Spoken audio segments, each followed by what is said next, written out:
evening, everybody. Welcome all on the behalf of Provide Pharma Private Limited and Dr. Ajay, Technical Head for Provide Pharma, and my colleague Dr. Jay Stephen. He is Marketing Manager. I welcome everybody on behalf of Provide Pharma. Today we have three panelists, total three panelists. Dr. Ajit Ranade, Dr. Abhijit Mishra, and Dr. Mujibate. So, Dr. Ajit Ranade sir will act as a moderator in this webinar. So, I will just have a brief introduction of Dr. Ajit Ranade. Actually, he is a very well-known personality. He don't need an introduction, but his PhD in poultry. He is Dean of Mumbai Veterinary College, and he is a renowned personality in poultry industry. He has from last so many years he has very been active in all the major poultry events pan India, and he is a very active participation. I hand over the session to Adit Ranade sir. Sir, please take over the session. Thank you. Thank you very much, Dr. Ajay. First of all, let me congratulate Provide Pharma for arranging such a nice webinar. Because of this unprecedented scenario of the pandemic throughout the globe, we have been restricted to perform certain activities in a particular manner. We can't perform the activities the way we used to do earlier. And so everybody has started doing the webinars. We also, in the college, have started teaching with the help of online classes, and also many people have started arranging webinars in order to get in touch with the people. We, through the Vets in Poultry, also organized set of free webinars and a lot of other webinars we participated. And so I would like to congratulate Provide Pharma for doing their job, taking their turn in organizing a webinar. I would like to welcome both the speakers today, Dr. Abhijit Mishra and Dr. Mujibate. Both of them are known to us. And first speaker would be Dr. Abhijit Mishra, who will be talking about poultry nutrition. And of course, then we have Dr. Mujibate, who will talk about the pathology. Now, nutrition, as it is, will come first. And in spite of proper nutrition, there is some problem, then we'll have to consult the pathologist. So obviously, we need to talk first about nutrition. And for that, we have Dr. Abhijit Mishra with us. Let me briefly introduce him to you. He is going to talk about broiler nutrition. He is a graduate of West Bengal University of Animal and Fisheries Sciences in the year 2001. And he did his master's and BSc in animal nutrition in 2003. And in fact, he has been working as a nutritionist in 2003 itself. After that, he has done certificate courses in aqua nutrition from Bangkok. Then he has a expertise in feed formulation for poultry, dairy, and aqua, and also shrimps. So we can say a multi-factorial or multifunctional person who has been working in the nutrition of almost all the animals, including the fish, aqua, and shrimp. He has managed poultry sheds, layer sheds with environment control housing system, and he is also involved in the training classes, what we call it as master class in nutrition, along with other experts. He has about 10 papers in his credit which have been published, and he is not only working as a consultant in India but also in Nepal, Bangladesh, as well as Myanmar. And today he is going to specifically talk about broiler nutrition, especially in the present scenario, which we can say now that the post-COVID scenario. A little bit of a speculation we expect from him, what is exactly expected in near future, and what the nutritionists all over the integrators and the open farmers are expected to do with respect to nutrition. And for that, let me invite Dr. Abhijit Mishra. Before he starts, question and answers. There is a Q&A box. So all the people, all the participants who are listening to this talk, if they have any questions, they are requested to type the question in the Q&A box. Those questions will be picked up and we can ask the speakers at the end of the talk. We will wait for both the speakers to finish their talk and then we'll take the questions. That's number one. And the time allotted, Dr. Mishra, is 45 minutes. So about 40 minutes, after 40 minutes, I'll give you a little bit of a thing so as to finish within 5 minutes. 5 minutes, okay? So thank you very much. Thank you, Ajay. Thank you all the other officials of Provide Pharma for inviting me to chair the session.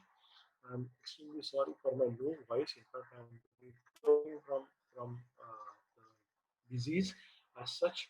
But I said, let me be in touch with you all, so I accepted this invitation to act as a moderator. Thank you very much once again, and welcome Dr. Abhijit first to talk about broiler nutrition. Dr. Abhijit, the stage is yours, please. Thank you. Good afternoon, and thank you, Ranade sir. Thank you, Mujib sir, and also the thank you, Provide team. I must convey my regards to Provide team for inviting me to give such a wonderful webinar. During this COVID time, perhaps COVID has given one benefit to us, that at least in normal mode we can't meet so many people at a time. At least during this COVID time, we can achieve, we can keep close contact with so many people within a very short period of time, maybe fraction of second. So uh, today I am just going to say something about the broiler nutrition, which is the topics for today. It's a very vast subject. Everyone knows that it may take 45 days instead of 45 minutes to finish those things. So I have tried to give some highlights on different aspects of broiler nutrition. So if you look into, there are n number of variables or factors related to the broiler nutrition. And what we have to do, we need to identify those factors and resolutions of those visible and the virtual factors are the most challenging things in today's scenario. So we need to identify those factors that is in the visible form or other virtual form. So what are the considerable factors? Genetic progresses, there are tremendous stressors, raw material qualities, variability of different raw materials, anti-nutritional factors present in different raw materials, nutritional requirements, vitamins and mineral concentrations, and also the gut health maintenance. Those key areas we need to focus whenever we are thinking for going for any broiler nutrition or whatever the things is we want. Those things are already are related to those factors. If we can consider those factors, definitely we can achieve our target or achieve our goals. So I will explain one by one. As I said earlier, I'll go little about that because the time is very limited. So if you look into the life cycle of a chicken, it's a very short span. Earlier days when I have started my career, at that time maybe 60-65 days was the life cycle for adult birds. But today's scenario, it's varies from 26 days to 40 days. If you look into the Bangladesh scenario, the most of the market is within 26 to 30 days. If you look into India, there are also a lot of variations are there. If you look into Bihar and Bihar, they market it within 28 days. If you go in the west or in other parts, maybe on 38, 30 to 40 days is the maximum span of life. So within these 40 days, we have to manage all the nutrition. We have to feed them. We need to grow. We need to take them from a 40-gram chicks to a 2.5 kg adult chicken. So this is very technical, scientific, and also the laborious job we have to do. We have to maintain in all and each and every aspects. We have to maintain the nutrition. We have to go for the management. We have to look into the animal welfare and every aspect we have to look into. And again, within this life cycle, you see apart, they are having only 40 days of life cycle, and the 35% time the hen spent inside the egg, and only the we have a 65% time where we have to modulate. Though the new technologies, new innovations has come into the market, yes, we are not able to adapt those innovations, or there are some infrastructural disadvantages or barriers for which we are not able to accept all the technologies. But yes, there are technologies which we can adapt to feed these 35. Even we can start feeding, or we can start broiler nutrition even when a chicks is inside the egg. That means now our focus is to utilize this 35% of their life to maintain better performance, because the geneticists, they are claiming we need 1:1 FCR. We don't know what to feed, we don't know where to feed, we don't know how they will be fed, but we need 1:1 FCR. As a nutritionist, our focus, what we are looking for, we are trying to give all sorts of dejournés to the birds, but to get the optimum performance. Bird genetic has changed tremendously, but the thing is, we have a very time constant features. So we can't feed the birds. We can't achieve 1:1 at moment. Maybe near future we may do that if we are able to feed them, if we are able to utilize those 35% of their life cycle. And if you look into the genetic progresses, see in 1957, everyone knows that, so I will not explain that one, but we don't know what the next is. And what should be the next year target, and what will be the bird's weight at 30, 35 or 40 days of age. Now come to the variation. What are the challenges we have? What kind of variations birds are facing in their every seconds of life? They have a different water quality, maybe hard, maybe soft, may have a coliform, may not have coliform, maybe cold, maybe warm. So there are a lot of variations in the water quality. There are a lot of stays, heat stays, cold stays, transportation stays, a lot of stays are there. Feed quality, the feed forms, different mass form, feed form, different varieties of feed, particle sizes, what of variations are there in, they are facing, they are accepting all those variations. There are light, we have natural lights, some are in EC shade, so they have some artificial lights. Air variation, sometimes it's in stormy year, sometimes polluted year, maybe in West Bengal, Delhi. Before COVID, if we look into we are the number one in the world for the pollution. So birds are also accustomed with those pollutions, and they are giving their best with the help of nutritionists, with the help of pathologists, with the help of all the veterinarians and also the industry people. They are able to give their optimum. So second, the home where they are staying, the litter conditions. We are staying in we are a comfortable bed. They are also having the comfortable bed. They have rice huts, wood dust, or whatever it may be, but we don't know what is the quality of that. Even in today also, I got an WhatsApp from one of my clients, and when he sent me the mass WhatsApp, I saw, suddenly I was surprised that, well, he's rearing his birds in the cemented floor. Then I asked him, what is this? Sir, this is the litter material. We are not able to manage the new litters, so we keep those in a very old litters, and this is the conditions of the litter. So birds are trying to customize with those situations. Then the density of birds. Today we are trying to put more and more birds in a particular square feet of areas. There are genetic variations. There are also equipment types. Male selection is a very critical part. That depends. That will give us what are the factors we are looking for. The housing, what is it in a PC shade, or it's in a semi-AC, or it's in an open farm, or what kind of farm is it? That also varies a lot. Uniformity of the birds. Labor, who is handling, who is the guide, who is the supervisor of the birds, who is the trainer of the birds, how he is behaving, how he is giving the feed, whether he is giving in the right time or not, whether he is providing the fresh air or not. That's everything, it matters a lot.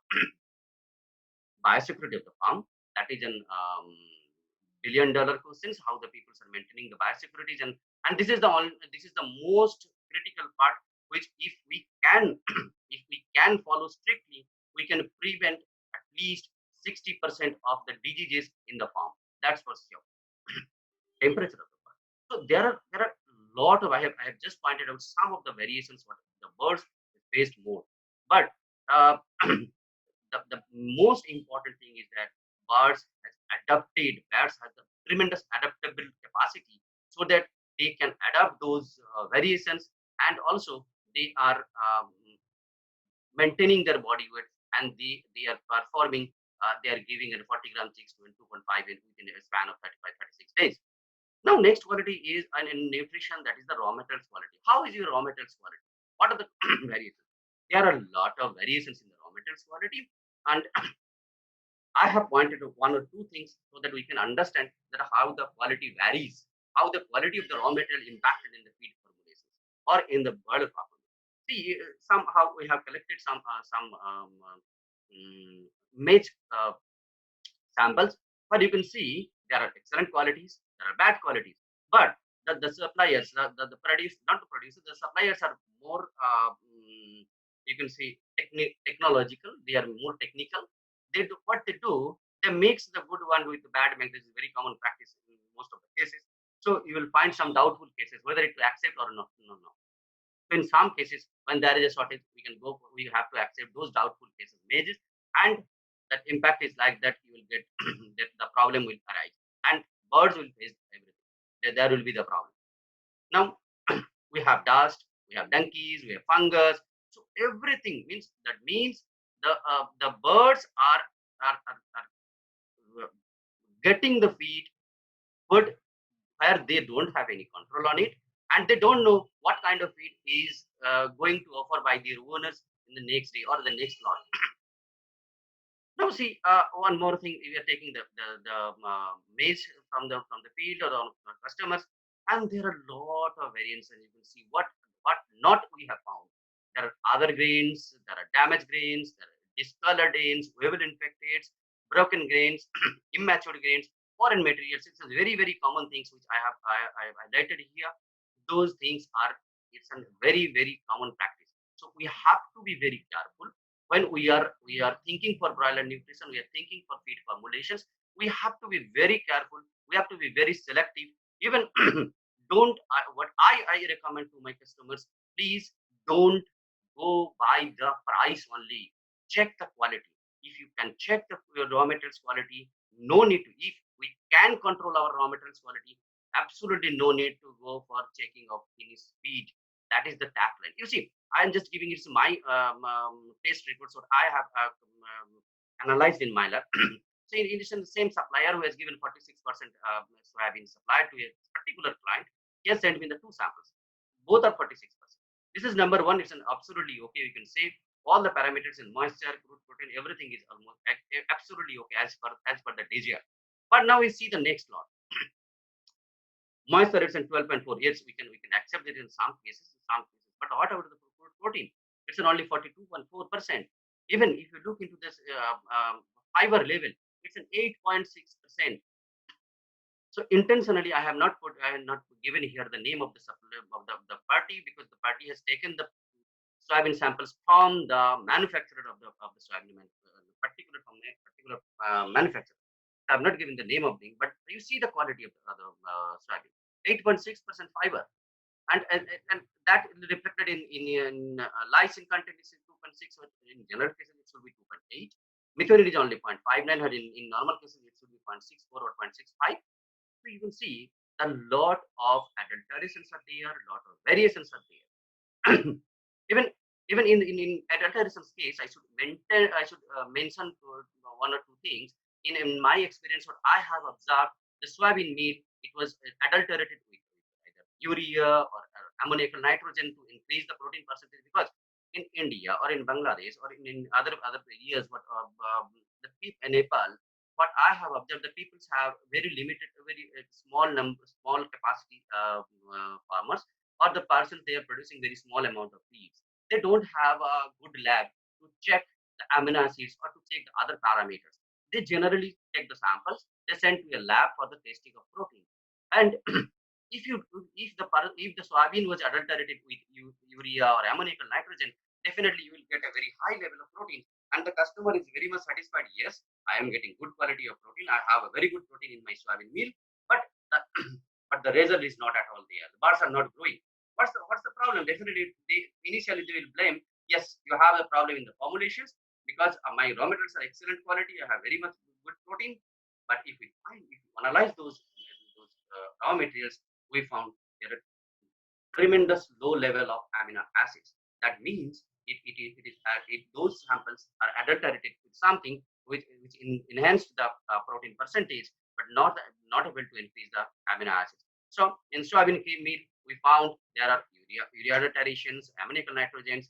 Even in case of MBM or meat compound meal, we found leather meal contamination, we found feather meal contamination. So there are a lot of contaminations are there. We have to be very careful. And what sir told that we need some highlights on that. That the tips one is that if you are in a poultry feed manufacturing business, please check your raw materials up to amino acid level. Then only you can place those raw materials for your feed production. Otherwise, you may have a big mess. Variability of the raw materials. The variability, this is the most common things, and this is the biggest enemy in poultry nutrition. Because feed is the major cost. It's almost 60 to 70% cost incurred by the feed. So if you have variation in the raw materials quality, definitely your profitability will vary. It is directly proportional. If you have a good quality raw materials, you will get good performance. If you have a bad quality, definitely you are going to lose your money. So ultimately, in the business, you have to prevent those variability. And even if you have a tremendous variation in feed quality, then definitely you will have improper digestion. You will have a lot of problems on that. So you have to be very careful. During formulations, I will suggest to go with a real-time formulation. That means whatever the raw materials you are accepting, you just check for proximates, check for amino acid levels, and then you use those values for your production. I know this is a lot of people will not accept those things because this is very little tricky on that. But yes, if we can try, we can. If there is will, there is way. We can do that. Now you see, one more variations is there. In particular maize, there are studies by the Rostango et al. In 2011, where the moisture level of a corn, it varies from 2987 to 33113. And I'm sharing my practical experience. I have seen some quality of maize. Even one of my clients, and throughout the year, his maize quality is, and it's more than 3,350 kilocalorie. Even I got it's in 3450 also. So people are using good qualities. Even in some cases, we are getting 3,000 as well. So we have to be very careful on that. Soybean qualities, lot of variations are there. I told earlier there are a lot of protein variations, and that is reflecting in the license content as well. Next is the anti-nutritional factors, which is also anemia, and this is also very important to in broiler nutrition. There are a lot of non-starch polysaccharides are there. A lot of anti-nutritional factors are being found in broiler nutritions or in the raw materials, particularly maize, soybean, your unconventional feed like mustard OC, cotton seed. So people are using a lot of unconventional as is the conventional raw materials, and each and every raw materials we are having some anti-nutritional factors. It should be. So we have to take care of those in a proper manner so that we can get optimum performance out of those, and we can get benefit. We can squeeze benefits from those anti-nutritional factors. So if you look into the NSP content, see, I have given some things. Say for example, one is in a wheat, which is having the most anti-nutritional factor, and most of the grains that is contained is the arabinoid, and major percentage is of arabinoid. If you look, because we have a idea, or some people believe that if we have a wheat or rye-based diet, then only our Xylan content Xylan content goes up, and we need to add Xylan enzyme in the feed. But in reality, in practicality, it is little bit different from what we believe or what is our concept is that. So in fact, if you look into in a wheat, the arabinoxylan content is 8.1%, whereas in total LSP is on 11.4%. And if you compare in corn, see in corn, So arabinogen is only 5.2%. You can say that, but if you look into the percentage of xylans, the if you look into the percentage of xylans, just a minute, I got a message. Poultry nutrition do face adulterations in feed regularly. I think it's a Doctor, message. that is the poll actually. Okay, can okay. ignore Okay, that. I- That is the poll. That is the poll to keep on the negatives. That is Okay, the poll. Ignore it. okay, thank you. Okay, thank you. So if you look into the xylan content in wheat and in corn in respect to total NSP, what we'll find it's in 71% of xylan content in NSPs to xylan to NSP is 71% in wheat, whereas in case of corn it's in 64%. So there is no major difference in corn and the wheat. So we have to be very careful when we are selecting, when you are formulating a diet for corn. If you look into the rye, it's in 67% xylan is contained. Wheat bran is 62%. In the critical, it's in 65, and those are the values are very. So we have to be very careful about those things. Now, NSP contained in the oil seed cakes. Yes, here the you see arabinogen in sunflower it's 6%. In case of soybean, it's in 3% only, a 13.8%. So the concept is in case of the grain, what we found the major NSPs is arabinogen, where we are finding 67 to 64 to 71%. But it is just opposite in case of the oil seed meals. In oil seed meals, we are finding hardly 13 to 19% or 13, most of the cases in the 13 to 14%. So we have to be very careful. We have to be select if required multiple enzymes or what are the things that I will come later. So in NSP grains, their pentogens are there are pectins are there. In oilseed meals, if you look, we have a pentogens, we have pectins, there's a very high number of pentogens and pectins are present. And so what does NSP do? What would happen if my feed is having high level of NSP? This is very simple. If you have a high level of NSPs, the NSPs are two types. It's a soluble type. Another one is the insoluble NSP. So what does it do? If you have a soluble NSPs, it will dissolve. It will increase the digestive viscosity. If your viscosity, digestive viscosity increased, then definitely the digestive transit time will increase, and the absorption will be less, and it will alter the gut microflora. Entirely will change the gut microflora, and you will have a very lower level of performance. In contrary, if you have an indigestible or insoluble NSPs, that will definitely indigestible, and that will decrease your performance. So we have to take care those NSPs, what are the presents based on your raw material selection and based on the available data. You have to select the proper enzymes to degrade those non-nutritional fats. Now, the most poisonous anti-nutrient factor is the of mycotoxins. Yes, some people believe no, we don't. What are the mycotoxins?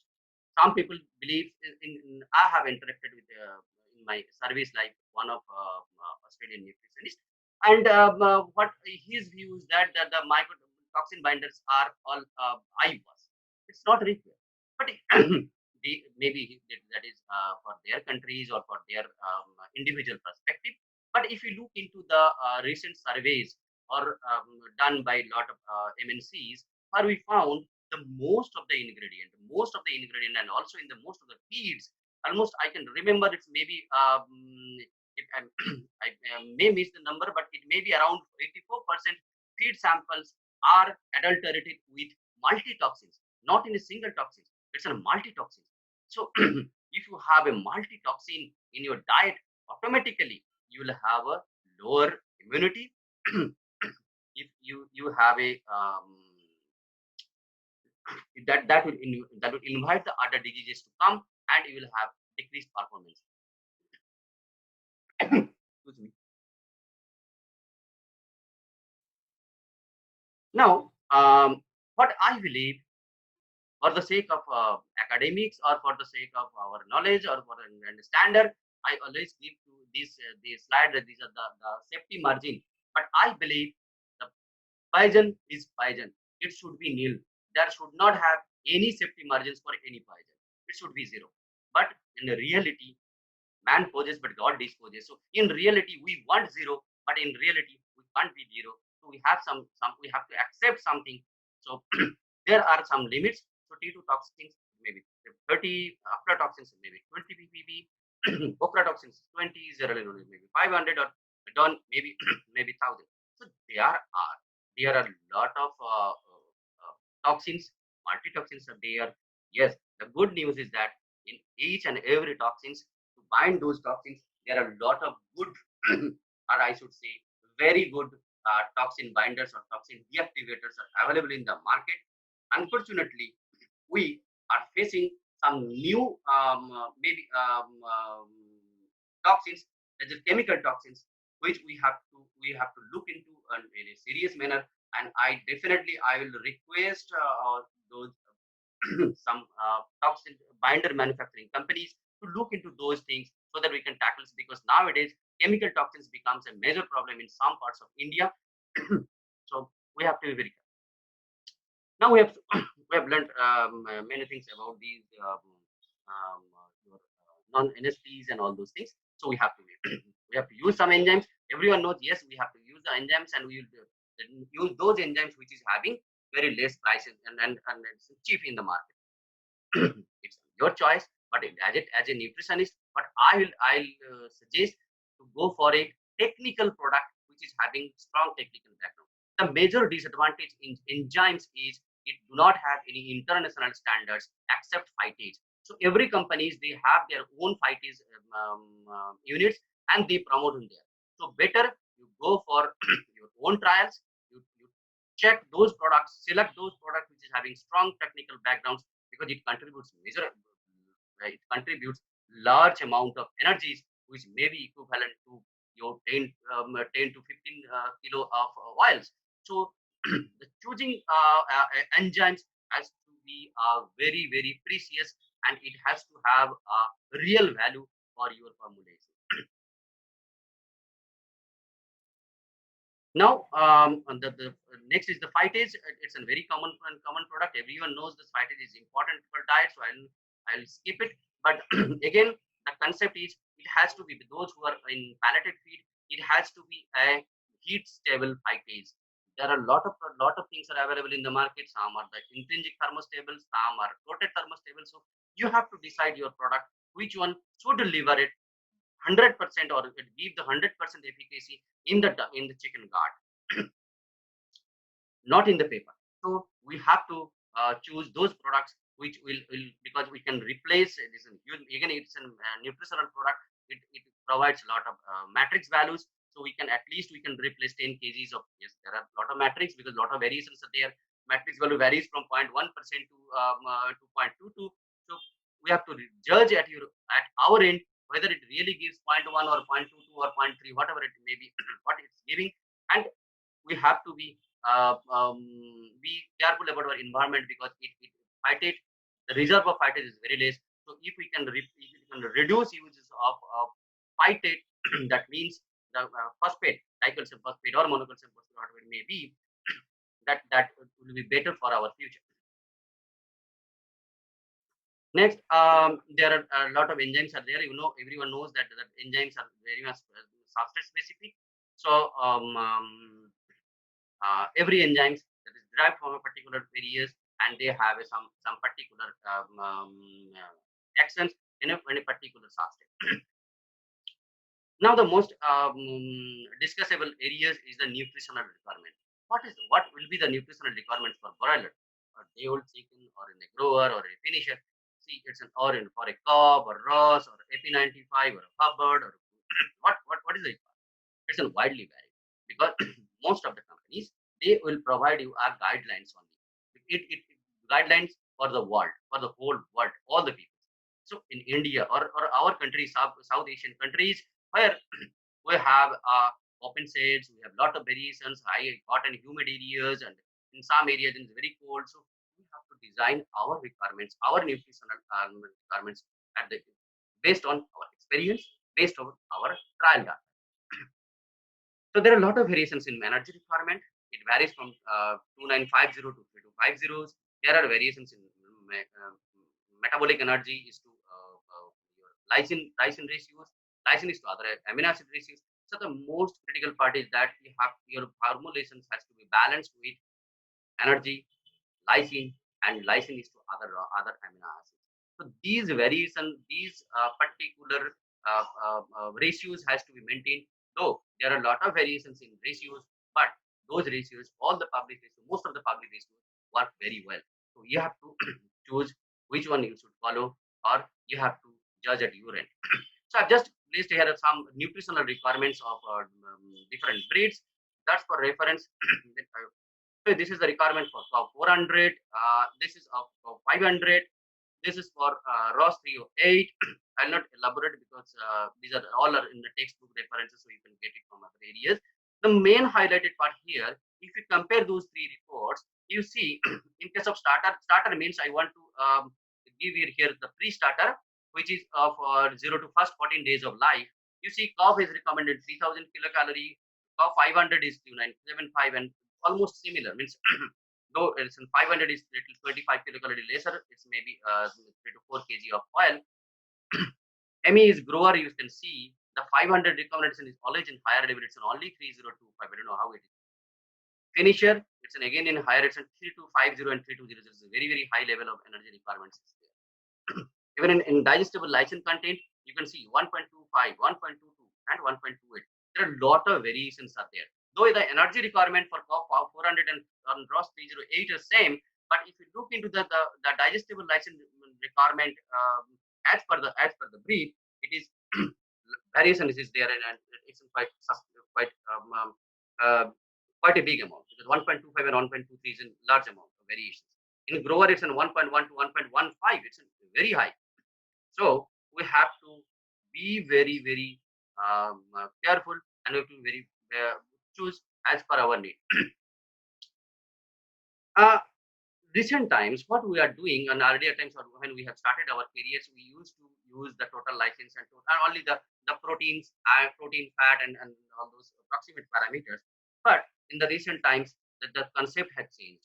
And what I should say, and what I will recommend to everyone, to go for the digestible, because digestibility actually means it is required by the animals. What actually total is present or not, that does not make any sense, because whether birds are getting or not, that is the major issue, and that has to be addressed properly. So in the study of Dr. Ravi Ravindran, what he has observed, there are a lot of variations in the ileal digestibility of amino acids in different raw materials. And if you look into the variation ranges from, you can say it's an 53% to 70% in case of the 88% in case of the tryptophan, and in case of lysine, it contains to 58 to 89%. So there are a lot of variations. That's why we need to go for the digestible first. You look into this picture. In case of the cottonseed meal, the lysine digestibility is only 56%, whereas in case of the soybean, it's an 89%. Again, in case of the arginine, it's a 93% variations is there in case of the soybean meal, whereas in case of the meat cum bone meal, it's only 76%. So in that aspect, we have to be judge the product. We have to go for the digestible amino acid basis. We have to make the formulations on the basis of digestible amino acid. And what then the next questions come, that what should be the digestible amino acid ratios? Because we have to make our formulations. And how we will make the formulations if we don't know our ratios? So that on the basis of my experience, I have given a chart. This is exclusively my recommendations, and what I got good so-called better performance with those. So it may vary. There might have some other schools of thoughts on that, but this is my recommendations and what I generally follow. So in that case, if you look into if we take the lysine is in 100, then the total sulfur content amino acid should be between 72, 74, and 76% in starter, grower, and finisher respectively. In case of arginine, it is a very, very important part. It should be 105, 107, and 110. Even in some studies, they shows that it's yes, the arginine content may require it's in 115 to lysine, but even in our other studies also, it shows it's maybe in 103 or 105. So based on that, there are a lot of studies. Lot of studies are there. We have to use which one is to use. That has to be chosen in a very careful manner. Now, there are some essential additives. I discussed the enzymes, toxin binders, mold inhibitor. Yes, it is required because the concept is it has to be the mold growth has to be prevented. Most of the toxin binders, what that does uh, that can bind the toxins, but in fact you have to prevent the growth of the mold. Now, there are a lot of vitamins, minerals, and gut health products. We have to look into, and we have to taken care of those products. So I believe I have another 5-10 minutes. Ranade sir, am I audible? You have about 7-10 minutes. you have seven. 7 minutes. Okay, sir. I'll finish. Now the minerals. What should be the what should you use? Whether it's an organic or inorganic, there are a lot of controversies are there. There are two schools of thoughts are there. But I strongly believe, and based even most of the researchers what they have found that organic minerals are the better option than the inorganic minerals because there is no mineral interactions. Is high, availability also very high. The most important thing what the recent study shows that the organic minerals that increases the upregulated genes. There are three kinds of regulated genes are there. It is up regulations, down regulations, and differential regulations. So what we found, what the researchers found, that if you use the organic minerals, definitely we can regulate the upregulated genes will be prominent, and you will get better options. So we have to rethink about the energy recommendations and need to create your own standards. In case of minerals, what I suggest, because the concentration of minerals is very important. There are three types of here. It is an optimal requirement, subclinical requirement, and clinical requirement. What does it mean? That means the minerals, if you have subclinical levels, that will not decrease, that will not show you the nutritional deficiencies, but that will definitely decrease the normal production. That will definitely decrease your immunity, and you may not get the optimum performance. But if you have a clinical deficiency, there is one line in the middle, the red line, then only you will find the deficiency symptom. But if you increase the doses, if you can supply those in an optimal level, you will get an optimum performance. So in my recommendations, I go for some organic minerals, and there are some recommendations are there. So I'll not go for that. And same concept for vitamins as well, because vitamins also, if you have a suboptimal level, that will not your deficiency, but you will not get the optimum performance. So you have to provide the proper nutrition, and most of the vitamin compositions are a little bit deficient to maintain the cost. So you have to give your own recommendations. What I give generally, and this is my recommendations. I generally strictly try to follow those recommendations in almost every place. Vitamins are also responsible for immunity. That's vitamin A, E, D3, C, folic acid, and B12. Those are responsible for immunity, and immunity is very much important to this scenario. So we have to look into the broiler immunity as well. There are a lot of things, the amino acids. Uh, Lastly, it's a gut health maintenance product, and gut health maintenance. Today's, yes, we have in some countries we have the facilities to use the antibiotics, but the maintenance of gut health in a non-antibiotic area is really very challenging. Even in Bangladesh, what we are doing, we are not using at all any antibiotics. We are able to manage. We are getting really very good performance there. And even Nepal, it is antibiotic is banned there, but still people are using. So in non-antibiotic era in India also some areas people are using non-antibiotic products. And but yes, we have scope antibiotics if we have, but better if we can avoid those things. But in non-antibiotic area, it's a multi-dimensional approach should be there. That means you have enzymes in your diet. You must have some other products like maybe butyric acid, maybe or probiotics, prebiotics, phytobiotics, acidifier, or short chain fatty acids, or medium chain fatty acids, whatever it may be, your essential oils. So combination of products you have to have. There is no single product which can prevent the intestine. We can maintain the gut health in a broiler chicken. So you have to be very much selective. You have to be very much cautious about the selection of products. and it should not repeat one product to others, but it has to have some synergistic actions that has to be maintained.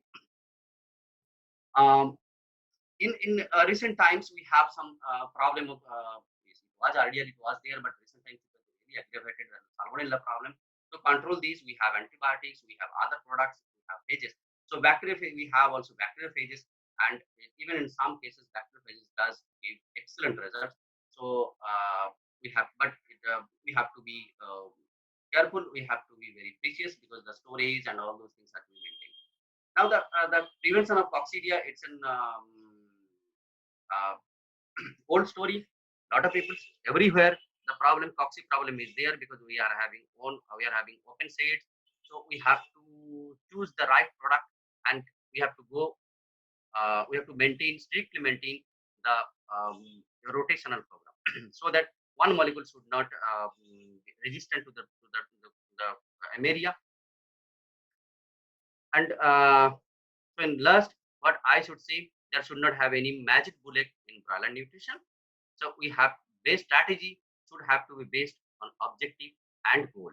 What I discussed, our objective has to be there, which enzyme we should use, which emulsifier we should use, what should be our strategy, what should be our formulations, what is broiler, what should be the requirement of a broiler birds, what should be the first requirement of a broiler birds. So everything has to be decided on the basis of your objective and your goal.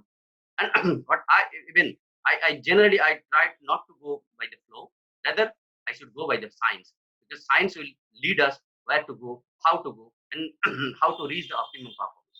And I should recommend to select those products which is having a strong technical data bank.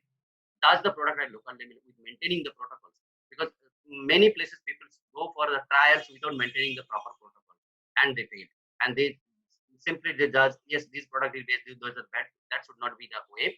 You should maintain your strict protocol. You should have a R&D facilities, and even if it is 100 birds, that's also fine, but you have to judge maintaining the protocol.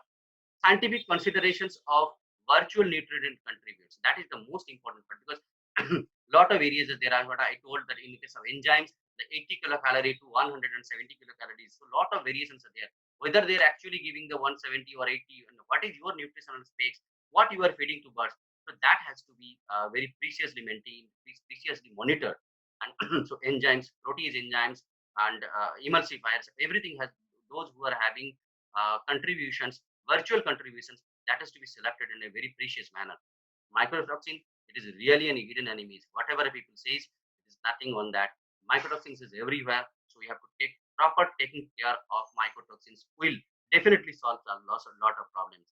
And and if we can increase the immunity level, then definitely we can prevent many more things than what we are doing at moment. So if you look into the immunity of the birds, because birds are always in a stressful conditions, birds are always in stresses. And lastly, those who are making the formulations, please try to adapt for digestible amino acid based formulations. With this, I would like to thank you. Thank you for meeting again, and thank you all for giving me the time. Thanks. Thank you. Thank you very much. Thank you very much, Dr. Abhijit. And let me appreciate your time sense. Perfect time. Perfect time. According to my watch, You, it is now 4:49. So 45 minutes were allotted to you, and plus 3-4 minutes myself and Dr. Ajay, we took that time. But you finished it very well in time. Thank you, sir. It was a nice presentation. A lot of basics, reminding everybody back to basics. One should not forget the basics, and some important tips also regarding mineral nutrition and other things you have given. There are quite a good number of questions for you also, Dr. Abhijit. But as we discussed, we'll be taking the questions at the end. And now, before we ask Dr. Mujib to go ahead, Dr. Abhijit, if you could just scroll through the question and answer session, and there are quite a good number of questions. So if you want, you can answer those questions there and there itself by typing the answer. And if not, then you keep them like that. I'll ask them personally to you after the Mujib's lecture is over. Okay, but it will be better if you try to answer as many questions as you can over there itself in the question and answer chat. Okay, sir. Surely, I'll do it. So now let me welcome the second speaker for the day, Dr. Mujib Ather, a very well-known personality in the field of poultry pathology, basically. He is retired Deputy Director, Veterinary Biological and Research Institute at Hyderabad, a very renowned pathologist from the southern part of the country. He has published, I mean, I was just looking at the figures, he has published about 133 papers in peer-reviewed journals, and he has presented some 356 papers in various conferences, seminars, etc. Very promising, challenge. I mean, attractive figures, so to say. In fact, he has played a very important role twice in Telangana when the bird flu issues were there in 2004 and then 2006. He has received several awards. Out of that, 4 are the gold medals, and there were 10. I could just see 10 prestigious awards. And he acted as a nodal officer for National Mission of OIE for evaluation of veterinary services that are being offered in Telangana. Above all, a friend of a poultry person, poultry farmer, a person who has done more than lakhs and lakhs of postmortems, I believe, more than 3 lakhs or 4 lakhs, I don't know. It's a modest figure, I'm just saying, and helping the farmers, for the diagnosis. So let's now welcome Dr. Mujib, and his topic is prevention and control of respiratory diseases in poultry, and most important topic for humans also, to be very frank as of now. But let's restrict ourselves to poultry. And Dr. Mujib, please take over. Respected Dr. Ajit Ranade sir, Dr. Abhijit Misra ji, Dr. Ajay, Dr. Jaya Stephen, distinguished participants, colleagues, ladies and gentlemen. At the outset, I extend my heartfelt gratitude to Provet Pharma for giving me an opportunity to discuss on respiratory diseases of poultry today. See, as we know, as far as the diseases are concerned, as of today, the OIE, WHO, they are talking about One Health concept. And due to that, the role of veterinarians, irrespective of whatever field they are working, is the responsibility of veterinarian day by day it's increasing. And now, as far as poultry diseases are concerned, many times I say that it is not the disease outbreaks that creates problem in poultry. Many times it is the diagnosis, I put it like that, it is the diagnosis outbreak that creates a big problem for taking proper strategy in poultry. And there are emerging and there are re-emerging diseases, there are existing diseases, but the beauty lies is how best a veterinarian is competent in their diagnosis, because it's not only the diagnosis in present scenario, as the proverb goes, everything looks yellow to a jaundice eye. When we talk about respiratory diseases, I'll go through some of the diseases, field related diseases, and what is the strategy that one should adopt it. So if you conclude afterwards, it looks as if all the symptoms and lesions of all the diseases are similar.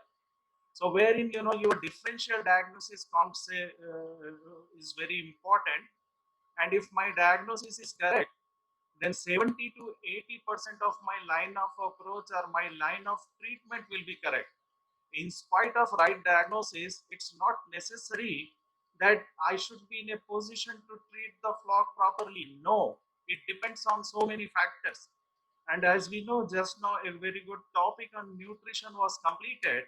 I'll go back a little bit, few years back, 15, 20 years back, wherein the same commercial layer used to give 260, 270 eggs, and broilers about the FCR is about 2 with 1.6, 1.7. So the lot of exploitation is present right now. The same bird with the same body capacity yielding 330 plus eggs, and the broiler we are talking about 1:1 ratio of FCR. So what I mean to say is, we being human being, we are very selfish. We are not suitable, we are not useful to anybody. Whereas for livestock and poultry, each and everything we want to use is we want to utilize for our purposes.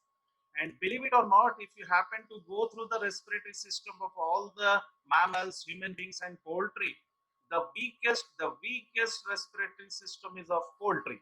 That's the reason when we are putting more load onto the birds, naturally the respiratory problems increases. So today's my presentation is going to be little bit introduction, basic introduction, then followed with some of the diseases. As we know, the occurrence of disease problems in poultry in India and the relative importance have been related to different climatic conditions that we have in our country, the method of management, and the levels of development of poultry. And for an example, under commercial condition, complicated infections involving multiple etiologies do occur. And since many years we are seeing in the field, nobody can say that XYZ exclusively one infection is prevailing at some of the geographic area. The answer is no. There are viruses, there are bacteria, there are mycoplasma, there are parasitic infestation, and of late mycotoxins are evergreen problem in our country. And 2 to 3 years report, if we see, ochratoxin is at number 1 place and aflatoxin has come at second place. All mycotoxins, almost 99%, are immunosuppressive in nature. And for an example, my question is, if somebody say Newcastle disease has come into XYZ form, what triggered the people say, farmers say, sir, my biosecurity is perfect. I am taking all precautions, all excellent vaccination, but still I got the infection. What could be the reason? There are so many. I'm just giving an example. So whenever any virus is there, secondary bacterial invaders will take upper hand. And among the secondary bacterial invaders, the dominant bacteria which take upper hand, particularly when mycoplasma is there, is nothing but E. coli. Now, for an example, there are good molecules to treat mycoplasma infection. Many times we say, I have used this molecule, this molecule, this molecule. There are no results. Unnecessarily, a good molecule of a good company will be blamed.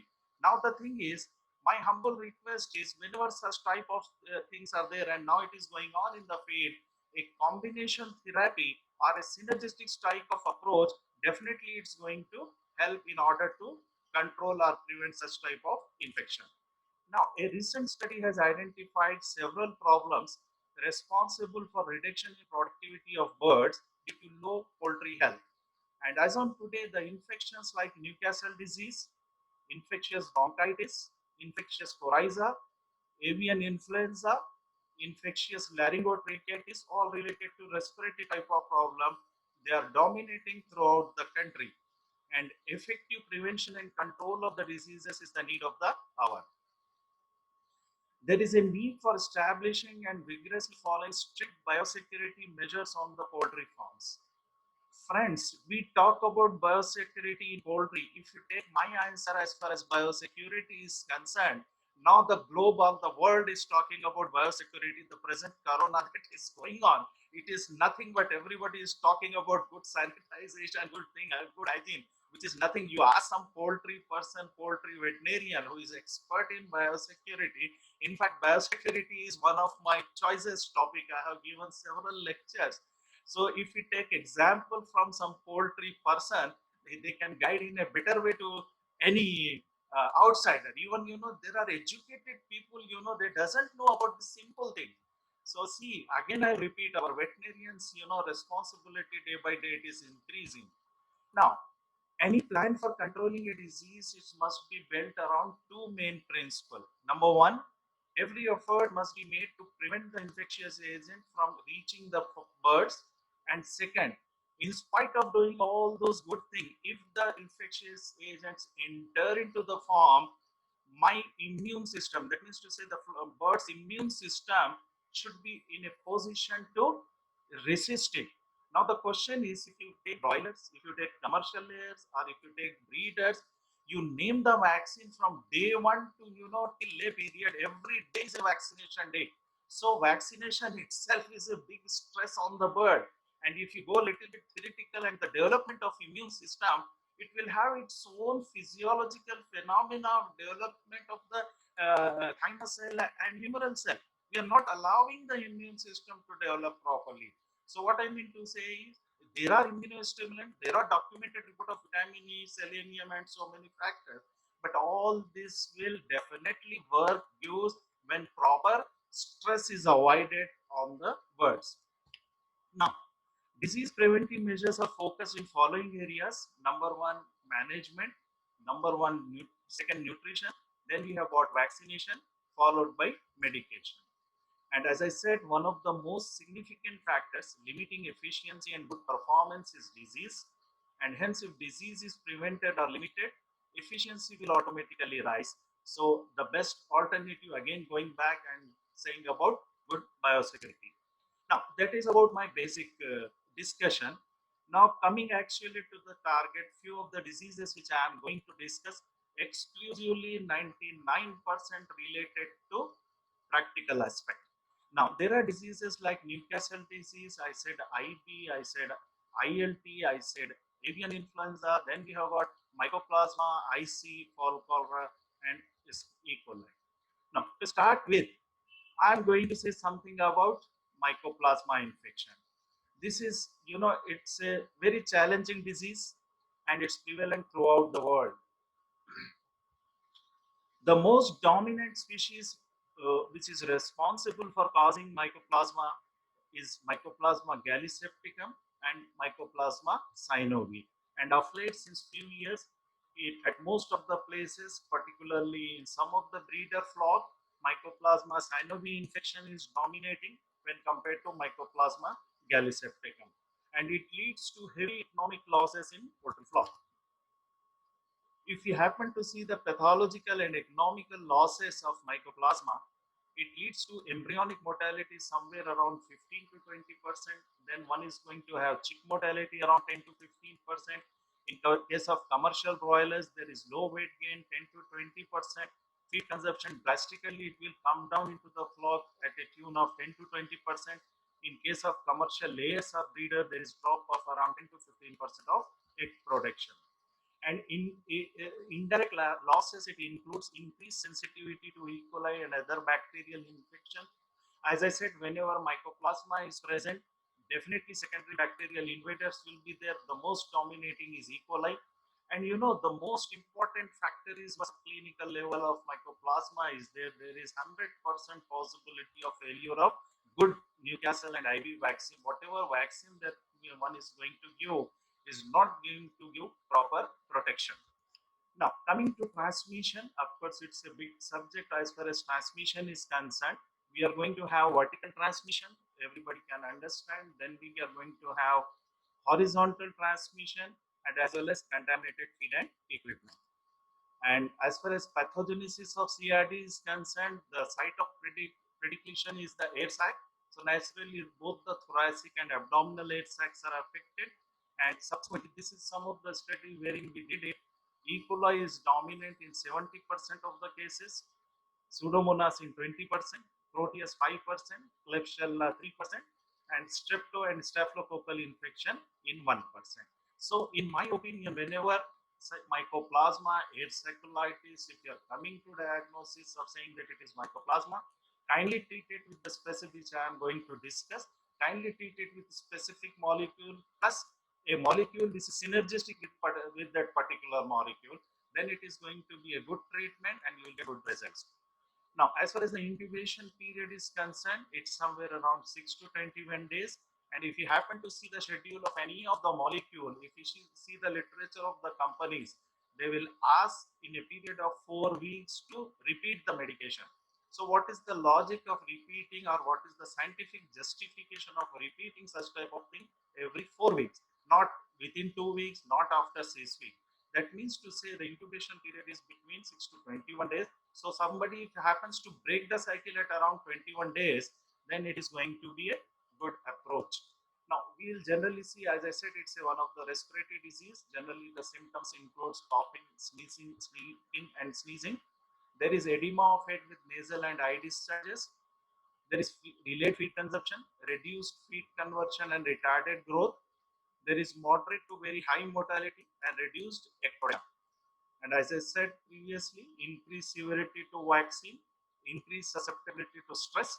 Then infected flocks remain septicemic with lower production till the disposal of the flock.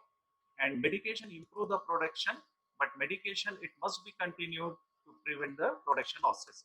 This is one of the photograph which is showing the anorexia, the bird affected with CRD. And as far as the pathology or postmortem lesions are concerned, edema of the head, then presence of catarrhal exudate in the nasal passages, air sacs, and in the trachea, and presence of yellowish cheesy material in the air sac. There is fibrinous perihepatitis, congestion of the respiratory mucosa, and if it is related to Mycoplasma synovium, there is arthritis also. These are some of the postmortem lesion. As I said, air sacculitis on the left side, and there is pericarditis one could be able to see on the right side. Of course, diagnosis, symptoms and lesions, there are rapid lead agglutination test with the antigen and confirmation by the laboratory test. Prevention, control and treatment, as I said, number one, always strict biosecurity measures. I have given the name of some of the molecules which are all are effective, like thiamine hydrogen fumarate. Then we have got tylosin tartrate, tilmycosin phosphate, tylosin phosphate, tilvalocin, etc.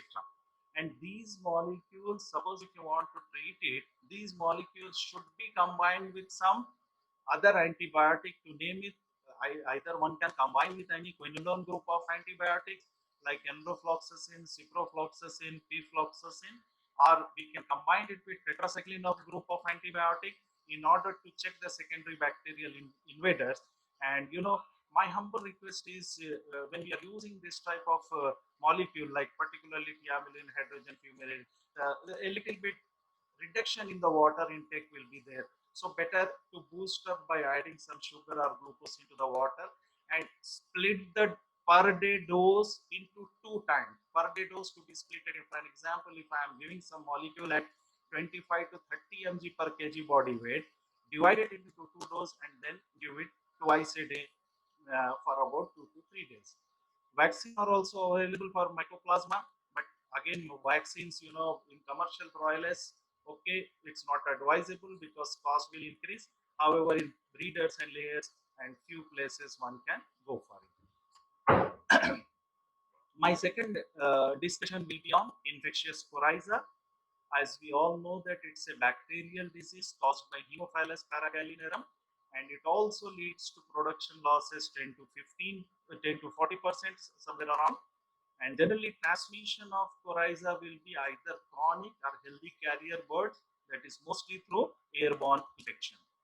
Incubation period is going to be very short, that is 24 to 48 hours. There will be high morbidity, but mortality will be less. There is serous to mucus nasal discharge. Then there is facial edema. There is conjunctivitis, brachial rails, solar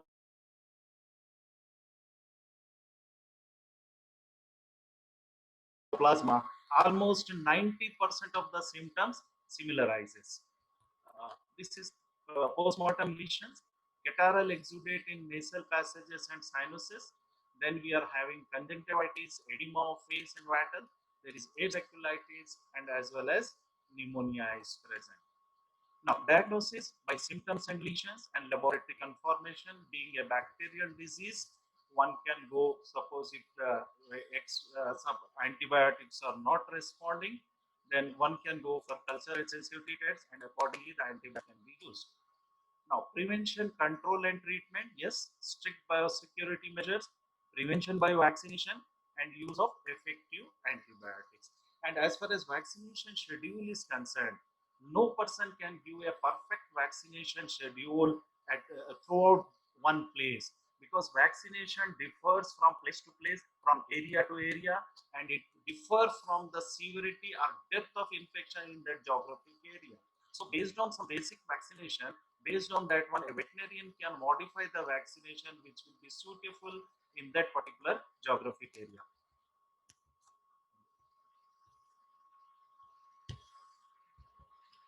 Now, next, fall cholera. After incidence of fall cholera drastically reduced about few years back, but of late, since 2 years, the incidence again throughout the country, it's on the higher side. It's caused by Pasteurella multocida, and transmission How this disease is entering into the flock is very difficult to comment, but it is because of the chronically infected bird, farm animals, contaminated feed, water, and equipment, and as well as sparrows, pigeons, and rats are responsible for spreading the disease. There are excretion from mouth, nose, and as well as conjunctiva. As far as symptoms are concerned, there are sudden deaths, anorexia, ruffled feathers, mucus discharges from the mouth, and there is greenish area with mucus, increased respiratory tract, then it's cyanosis of comb and wattles, and as well as swollen wattles. Gross lesions, enlarged liver with multiple small white necrotic foci scattered over the liver, and there are subepicardial and subserosal hemorrhages. There is viscid mucus in the intestine and mature follicle, it becomes flaccid. This is one of the bird affected showing swollen wattles. Then diagnosis, symptoms and lesion, and as well as laboratory confirmation. And as far as laboratory confirmation of Pastorella, again being a bacterial disease, a simple impression smear of an organ showing necrotic foci stained with Leishman or Giemsa, one can within no time would be able to see the bipolar organism, and one can conclude saying that it is nothing but fall column. And again, at the end, I will go for differential diagnosis. In present scenario, in most of the cases, the symptoms of what we call avian influenza and fall cholera, it looks similar. So suppose if it is related to virus, we are not going to get result. However, when it is related to fall cholera, there are quite a good number of antibiotics which are going to get, we are going to get better results. Now, those 2-3 are bacterial diseases and including mycoplasma. Coming to some of the viral diseases, of which the Newcastle disease, which is evergreen problem in our country since 1928, and chickens are highly susceptible, and in general, younger the chicken, the more serious is the disease. Of course, as far as transmission of Newcastle is concerned, it's by airborne inhalation. Then we have ingestion, that is contaminated feed and water, movement of live birds and other animals, then we have movement of people and equipment, then movement of poultry products. Incubation period is very short, that is 2 to 5 days. And this Newcastle disease, of course, theoretically we can divide it into 4 different forms. We say that it is velogenic form, mesogenic form, lentogenic, and as well as asymptomatic form. Coming to velogenic form, which is very severe form, wherein we get sudden appearance with heavy motility, then it have increased respiration and weakness, there is greenish diarrhea, reduced egg production with weak and shellless eggs, then we have muscular tremors and torticollis, paralysis of legs and feet, and there is a position we called it as opisthotonous position, wherein stretching of the neck in the forward direction, and finally it leads to prostration and death. In mesogenic form, yes, respiratory distress, drop in egg production with weak and shellless eggs. Nervous symptoms may occur but are not common. Mortality is low. Whereas in lentogenic form, in young chicken, only respiratory distress and usually do not cause any disease in adult. Of course, there are asymptomatic form, no clinical signs. It is recognized by serological test. What I mean to say, in most of the form, when the antibody levels of Newcastle disease, best as on today also, of course, ELISA, PCR have come, but still HA and HI test still holds good and it gives very good picture. Suppose whenever the antibody at the titer level is coming down with no specific symptom, no drop in production, simply boosting the flock with some vaccination, of course, that will discuss what type of vaccine one has to give, which will give miraculous result, and within no time, within 2 weeks time, again the flock will have increased production level. Now, as far as postmortem lesions are concerned, there is hemorrhagic lesions on the papillae of the proventriculus, ceca, and as well as in the small intestine.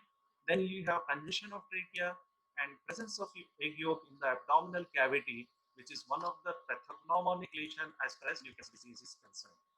This is one of the photograph affected with Newcastle, that is severely depressed bird, paralysis of neck muscle. Then we can see the torticollis, there are nervous sign, and we can see the presence of hemorrhages on the papillae of the proventriculus, shellless eggs. Then one can see the hemorrhagic ulcer on the cecal tonsils. Of course, again, diagnosis is by symptoms and lesion, virus isolation, RT-PCR, then prevention and control, strict biosecurity, and vaccination. Of course, at the end, in detail, I will discuss with vaccination about live vaccine, about inactivated vaccine, how to use, when to use, at what age to use. That I discuss at the end. Now, another disease which is creating a big problem in our country is of respiratory related is nothing but infectious bronchitis, and it is an acute, highly contagious viral disease of chickens. And generally, respiratory or kidney manifestations are more common in chicks, and this is worldwide in distribution. All ages are susceptible, but the disease is mostly seen in chicks. As age increases, chicken become more resistant. Here also, as far as transmission is concerned, there is no vertical transmission, only horizontal transmission, and incubation period is very short, just 18 to 36 hours, and symptoms include gasping, coughing. Then we have sneezing, tracheal rills, nasal discharges, swollen sinuses, chicks are depressed, huddle under heat source, and it will have reduced consumption. Postmortem lesions, there is serous catarrhal arcaceous exudate in the trachea, nasal passages and sinuses.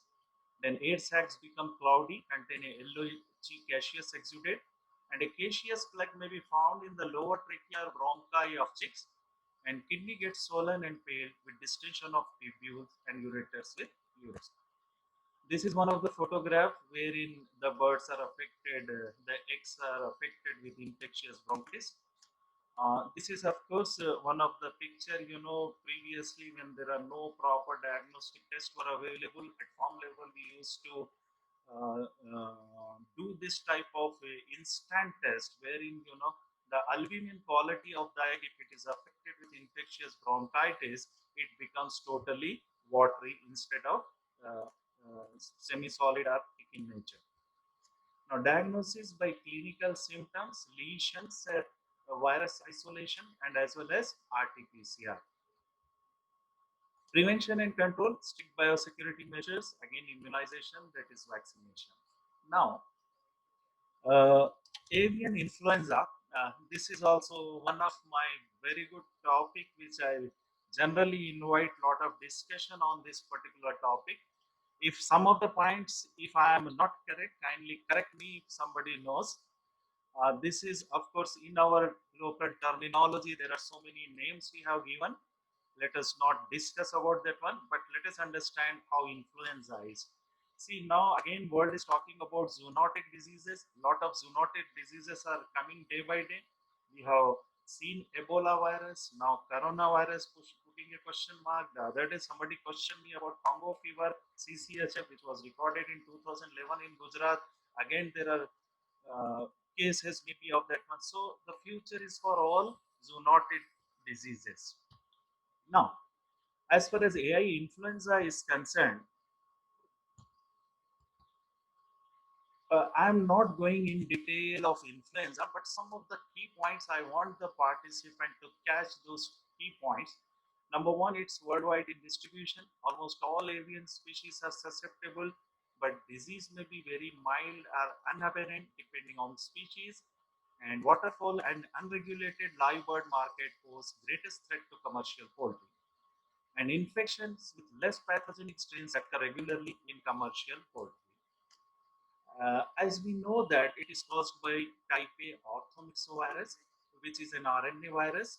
And as far as classification of the viruses are concerned, it is classified into A, B, and C. Type B and C found only in human beings, whereas type A is found in humans, swine, horses, and as well as in birds. Now, these in a nutshell, as far as this slide is concerned, now the question is, this present episode of avian influenza bird flu, which is going on since the year 2000, and now it is 2020. Now, my simple question is, if you happen to go back and see the literature, people say that in 1918, 1920, the Spanish flu, for which the source is chicken, it has caused a pandemic, and it created hell of a problem in human beings with so many deaths. Then subsequently in 1960 or 61 also similar thing happened.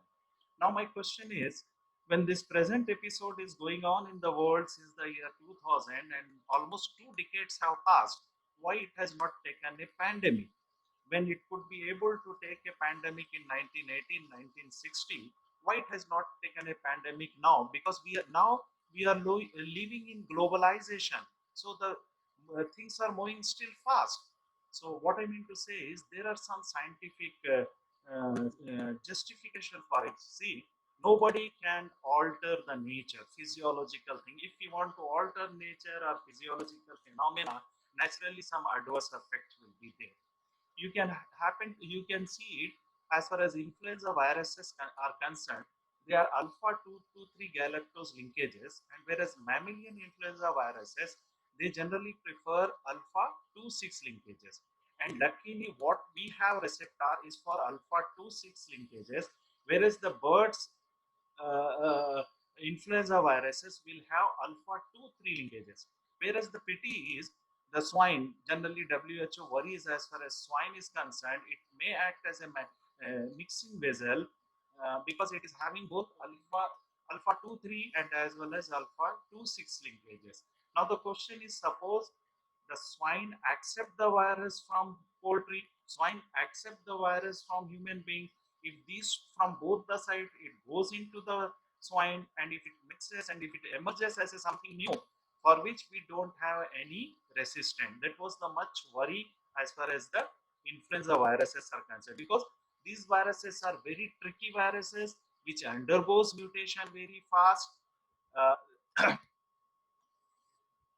Now, this slide is very important. When we talk about influenza, we said hemagglutinin, that is H1 to H16, and neuraminidase we have N1 to N9. Now the question is, I said in the beginning 1918, the pandemic was due to H1N1 or maybe H2N1, and in 1960 also it was H2N1. Now in present scenario from year 2000 to till now, the virus or the combination of the strain that is circulating in the globe is mostly H5N1, and in some of the places, some of the countries, it is H7N2. Of course, low pathogenic and H9 is much more prevalent. Now, this is the physiological distribution of hemagglutinin in different species. We can see H1, H2, and H3 are the physiological distribution of influenza receptors in case of human being, and in pigs it is H1. So in 1918 and as well as 1960 it was H1 and H2, because in influenza viruses hemagglutinin moiety is responsible for causing infection but not the neuraminidase moiety. So in that period the pandemic happened because the source was having H1 and H2 infection, not H5. I am not saying that H5 is not zoonotic. H5 is also zoonotic, but the simple justification is, as a human being, we don't have hemagglutinin moiety of H5 in our receptors. So acceptability level of human being is less. So thanks God, so far we have not faced since 20 years somewhere around H2, H1, H2, and H3. Of course, there are few cases of swine influenza which happened few years back everywhere in the country, that was more dangerous when compared to H5 strain. This is also distribution. Now, as far as symptoms are concerned, again, being a respiratory disease, the symptoms are 99.99% will be similar to Newcastle disease, similar to coryza, similar to mycoplasma, similar to infectious bronchitis. The incubation period is very short, few hours to 3 days, and in some cases up to 14 days. And the common respiratory symptoms like coughing, sneezing, and respiratory rales will be there. There will be excessive lacrimation, conjunctivitis, then edema of head and face with cyanosis. Then we have got nervous disorders and diarrhea. There is tropinic production to the tune of 50 to 70%. And as we see, soft shelled eggs in case of Newcastle, similar eggs we can see over here, reduced feed consumption and reduced body weight, and sudden death, even mortality reaches up to 100%. Now, postmortem lesions may be absent in cases of sudden death, and there is severe congestion of the musculature, severe congestion of the conjunctiva, excessive mucus exudate in the lumen of the trachea or severe hemorrhagic tracheitis. There are catarrhal fibrinous, serofibrinous, mucopurulent, caseous inflammation of the respiratory sinuses. Then air sacs thicken and have fibrinous or caseous exudate. And we have petechia on the inside of the sternum, on the serosine abdominal part, serosal surfaces, and in the body cavity. And there is severe congestion of the kidneys, hemorrhages on the muscular mucosa, and there is shank region, the leg region will have hemorrhages and presence of hemorrhagic pustules over the comb. These are some of the photographs wherein the birds are affected with the avian influenza, showing the clinical signs. This is again swollen waters. This is cyanosis of the face and the comb, shellless eggs, and the shank region showing presence of hemorrhage. This is presence of hemorrhages, vesicular hemorrhages on the comb. This is on the legs. This is hemorrhagic tracheitis. Of course, these are some pinpoint hemorrhages on the fat inside when we cut open the bird. Transmission, yes, by air. It enters into the body through the upper respiratory tract and conjunctiva. Then contaminated feed, water, and equipment. There is no vertical transmission. Of course, prevention and control, strict biosecurity measures.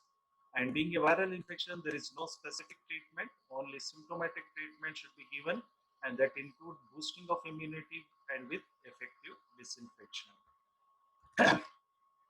The next very important disease, which always gets confused with so many respiratory diseases and which is very much prevalent right now, is nothing but ILT, that is infectious laryngotracheitis. It is an acute respiratory disease caused by herpes virus, worldwide in distribution, and chicken of all ages are susceptible. It affects only the respiratory tract and conjunctiva. That's the reason the question of viremia doesn't arise if the birds are affected with ILT. Predisposing factors, of course, the flocks which already suffered with ranicate, IB, fowlpox, coryza, CRD, vitamin A deficiency, or presence of excess ammonia.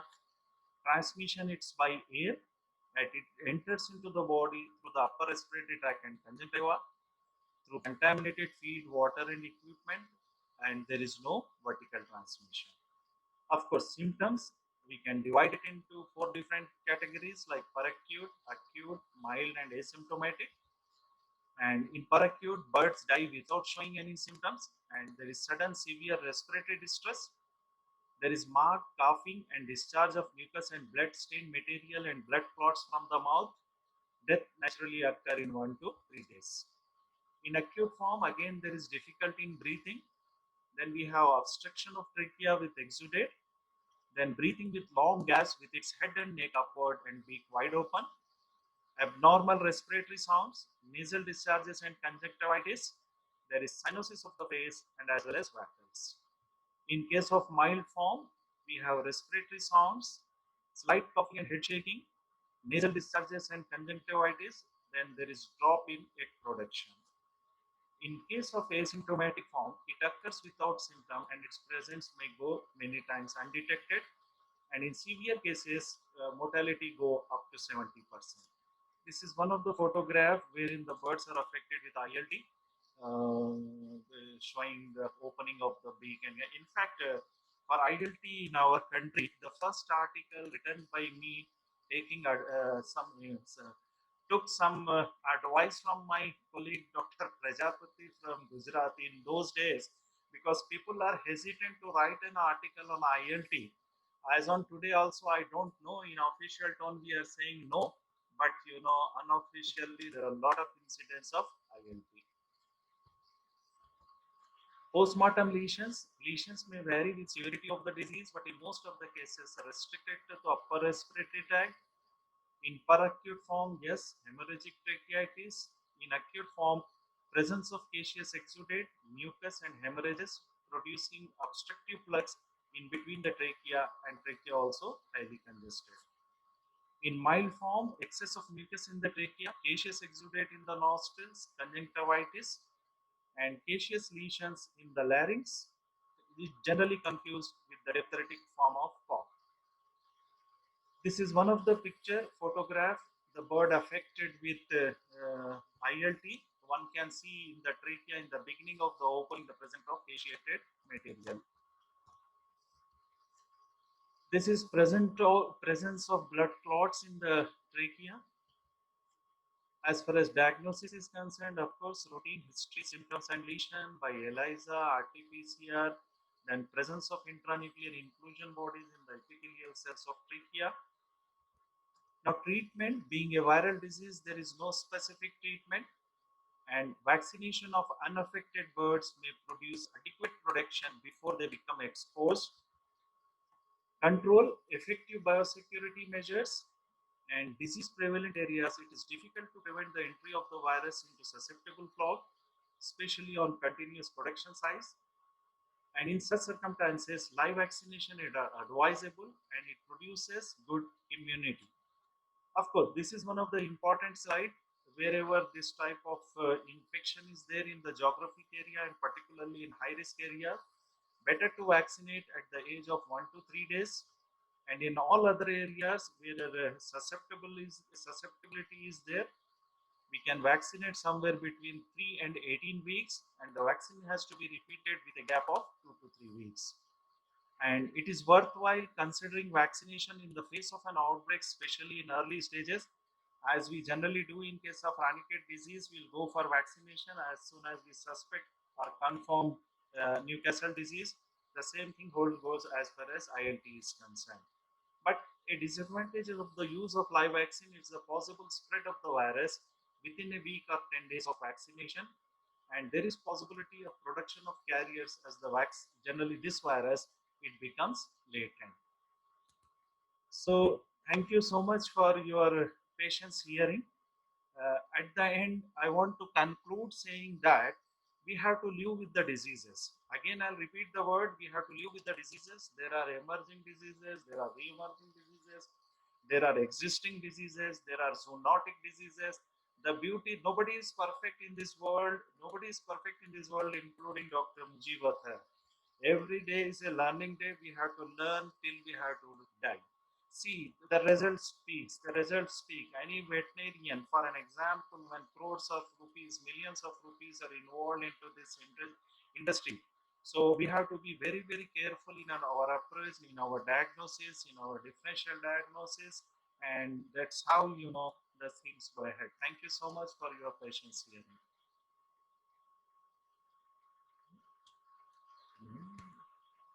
You can stop sharing, Mujib, sir. You can stop sharing the screen so that we can start with the question and answer session. Yeah, is that fine? Yeah. Yes, sir. Yeah, thank you. Dr. Ajay? Yes, sir.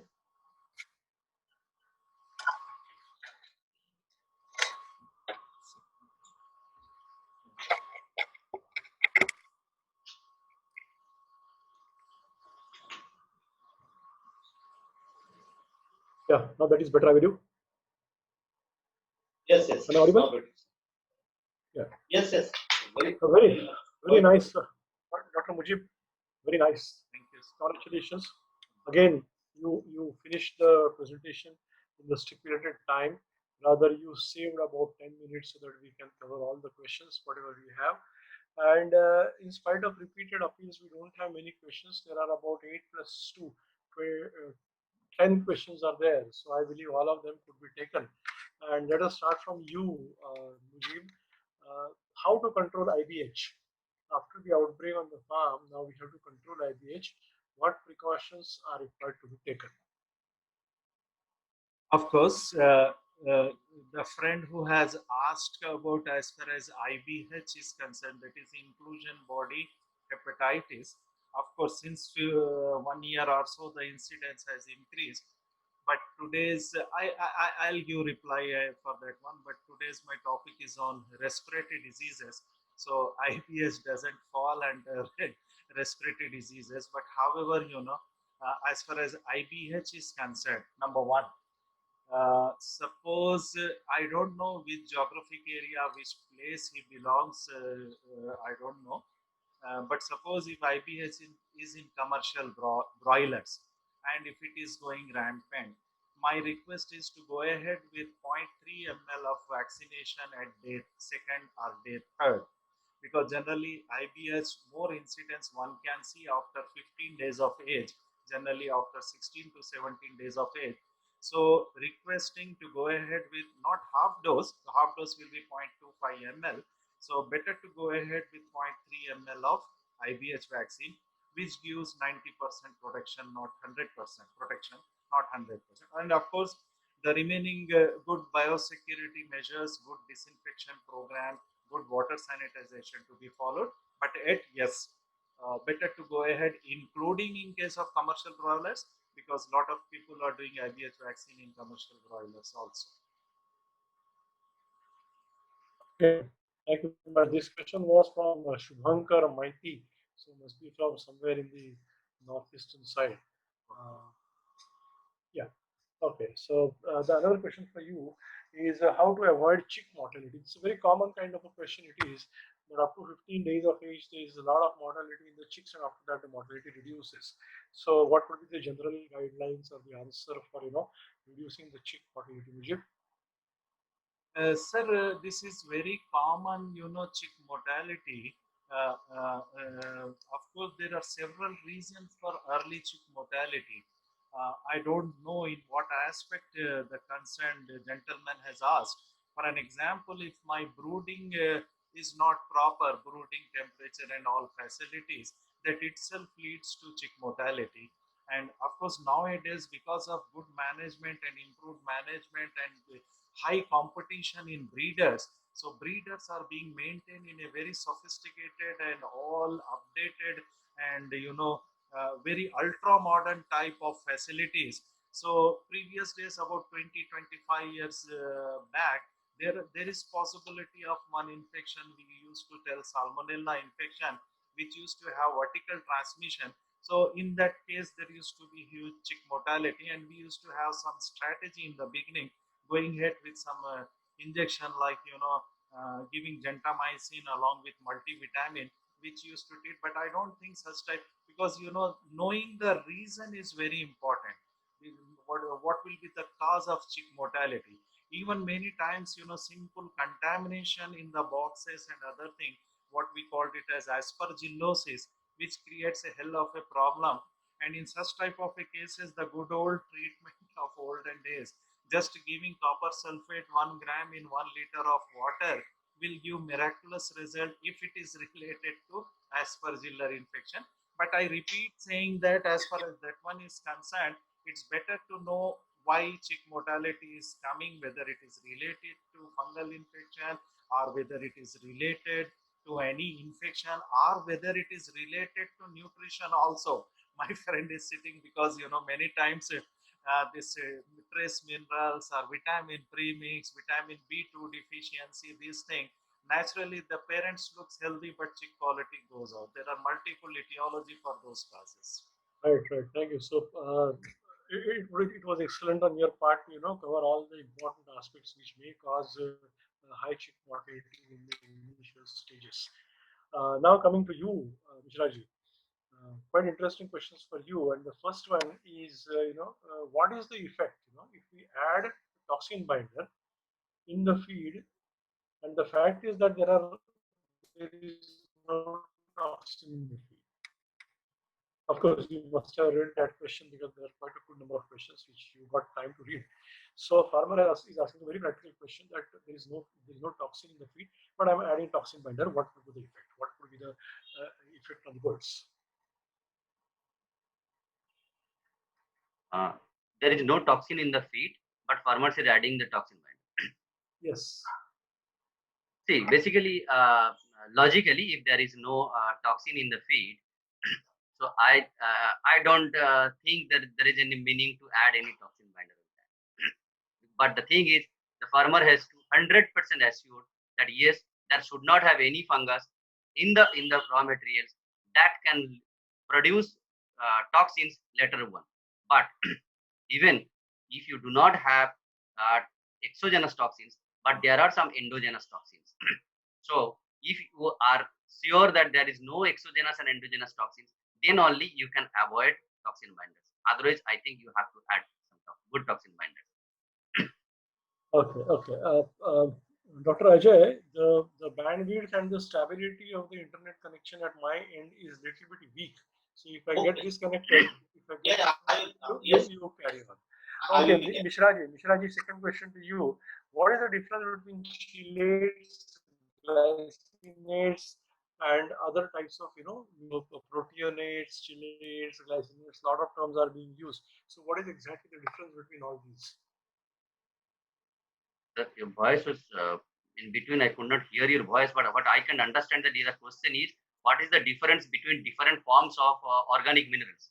Yes, Yeah, yes, yes. different forms of organic minerals. Either they are chelates or glycinates or many other Methionate, terminology. Yeah, methionate, proteonate, or propionate, or a lot of yeast Yes, proteonate. yes. correct. Okay. See, a lot of differences are there. But uh, I should say, technically, the main important thing that it should be properly chilled. It should be properly chelated, and it has to be dissolved in the particular site. There, if theoretically, the glycine is having the lowest molecular weight, so the glycinate chelate should give the best result than others. But in practicality, lot of differences are there because it is the entire technology based on the hexavalent bond that we are producing in between minerals and the organic matters, that is called amino acids or proteinate or propionate or the yeast. So the based organic minerals should be which is optimum um, um, bonding is there, and it is liberating the minerals in a particular or desired site. That should be the base one. Okay.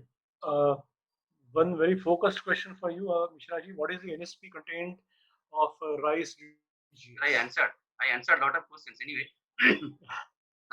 Okay, um, you answered on the line online. yeah. I answered many questions, but again, it widely varied because the quality of rice rice gluten is widely varied throughout the India. What I have observed, and the NSP content is varies from 18% to 29%. What I have in my Okay. Now, if you have answered quite a good number of questions, then let's take last one or two important questions, like what kind of enzymes should be preferred, whether they should be individual enzymes or cocktail enzymes. It's a common question, so I'm asking. Yeah. yeah. See, selection of enzyme will be the based on your diet, and whether it's based on your substrate present in the diet. Whether you are choosing individual or a multiple enzyme, that that may not make much more sense if you do not have that particular substrate. Say, for example, if you have a more xylem content in your diet, and you are not choosing a complex or a whatever a compiled or a multiple enzymes, while the xylem content is very low, so it does not make any sense. The main thing is that if you have a good number, whatever the substrates you have to select that, and on the basis of that, you have to select an individual or in a multiple. Okay. Okay. Thank you very much. Dr. Mujib, there is one question which is again a general type of a question. What are the reasons for lameness in birds? Huh.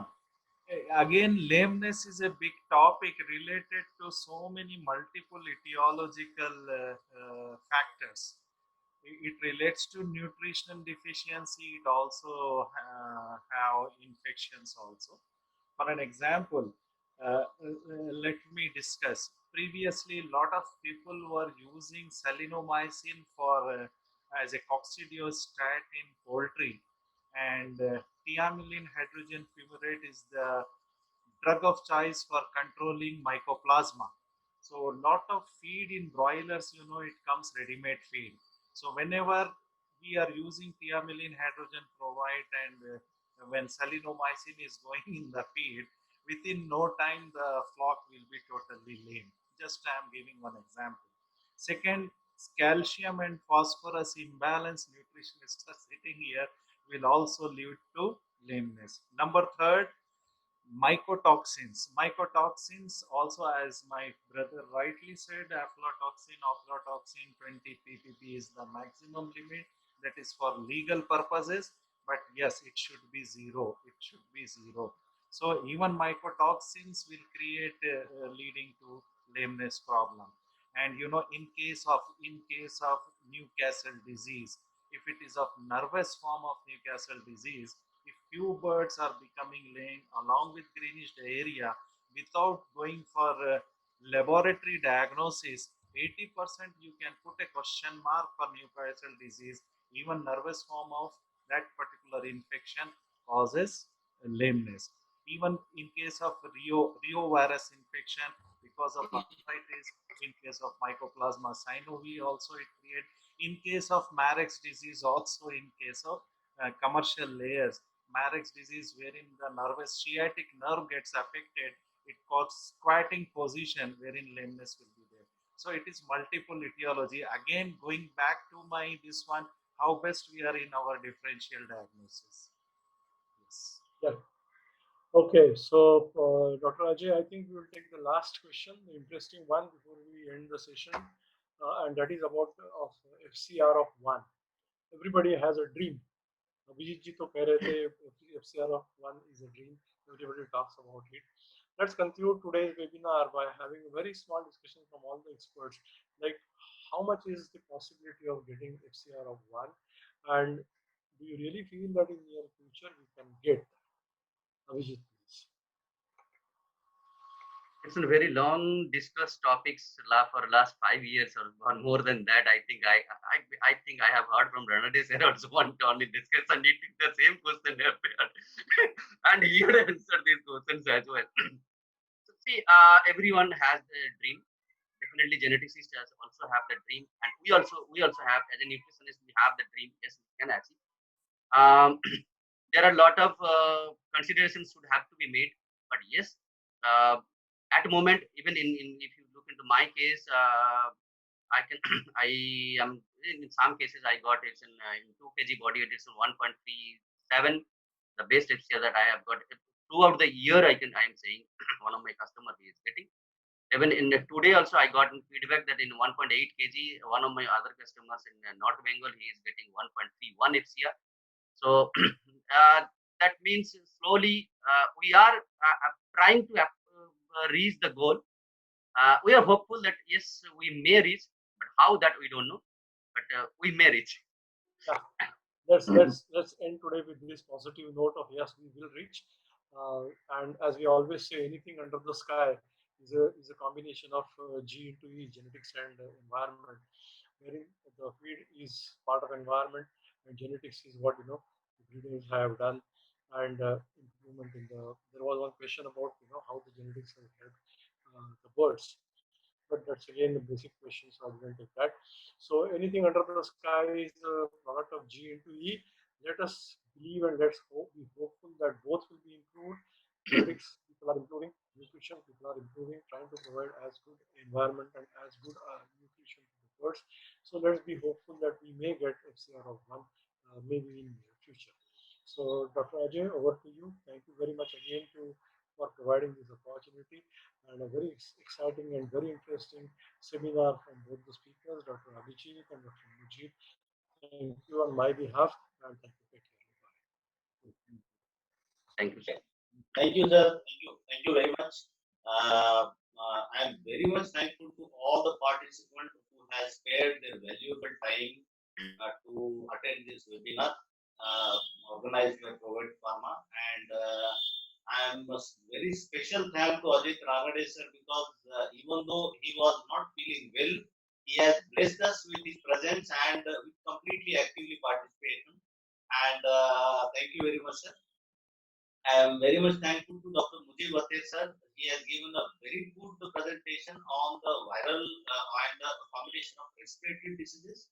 As you all know, poultry has almost 70% diseases are from the respiratory origin. He has given all the major and very beautiful practical insights about even differential diagnosis also, which was very helpful. Thank you very much, sir. It was very nice and wonderful presentation. And last but not the least, Dr. Abhijit Mishra sir. Dr. Sahab, it was a very nice presentation. I'm very thankful from Provide Pharma. I'm very thankful, and it was very nice presentation. You have given a very important tips which all the consultants or the farmer should follow for formulating of the further broiler nutrition. Thank you very much, and it's goodbye, sir. Everybody, thank you very much. Thank you. Thank you. Thank you. Yeah, good evening everybody. So we'll post the recordings of this the presentation in our social media pages and YouTube YouTube channel. So we would request you to visit them and share your feedback and share your suggestions for future webinar topics. Thank you everybody. Thanks for spending your valuable time with us. Thank you all the speakers. Thank you, sir.